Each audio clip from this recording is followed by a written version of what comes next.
ପିତର ଯେତେବେଳେ ନୌକାରେ ହୁଲାଇ ପ୍ରଭୁ ଯୀଶୁଖ୍ରୀଷ୍ଟଙ୍କ ପାଖରେ ପହଞ୍ଚିଥିଲେ କି ତାଙ୍କ ନିକଟରେ ଯାଇଥିଲେ କି ସେ ବିଷୟରେ ଆମେମାନେ ଜାଣିବା।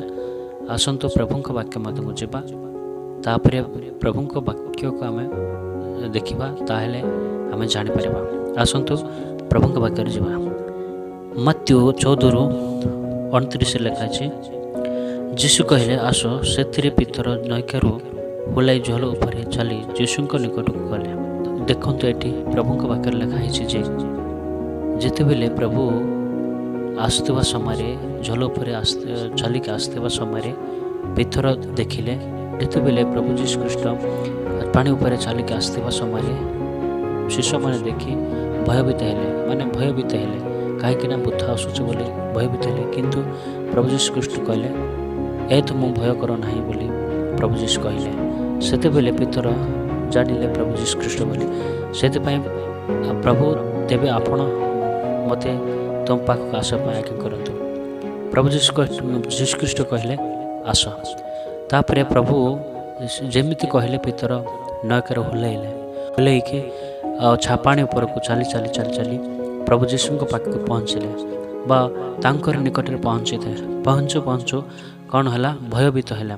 ମାନେ ପବନ ଆଉ ତୁଫାନ ଦେଖି ଭୟଙ୍କର ଭୟଭୀତ ହେଲାରୁ କ'ଣ ସେ ବୁଡ଼ି ଯାଉଥିଲା। ସେ ସମୟରେ ପ୍ରଭୁ ଯୀଶୁକୁ କହିଲେ, ପ୍ରଭୁ ମୋତେ ଦୟା କରନ୍ତୁ।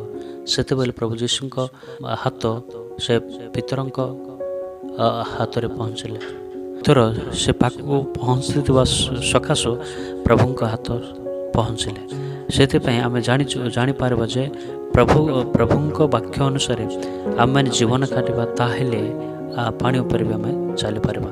ପ୍ରଭୁଙ୍କ ବାକ୍ୟ ଅନୁସାରେ, ମାନେ ପାଣି ବୋଲେ ଏ ଜଗତର ସଂସାରର ଜିନିଷ, ଏ ଜଗତର ତାଡ଼ନ ଅପମାନ, ଏ ଜଗତର ସବୁ ମନ୍ଦ ରଙ୍ଗରସରୁ ଆମେ ଉଦ୍ଧାର ପାଇପାରିବା। ପ୍ରଭୁଙ୍କ ବାକ୍ୟ ଅନୁସାରେ ଆମେ ଜୀବନ କାଟିବା, ପ୍ରଭୁଙ୍କୁ ଭୟ କରିବା। ଯଦି ପ୍ରଭୁଙ୍କୁ ଭୟ ନ କରିବା, ତାହେଲେ ଏ ଜଗତର ସଂସାରରେ ଆମେ ବୁଡ଼ିଯିବା।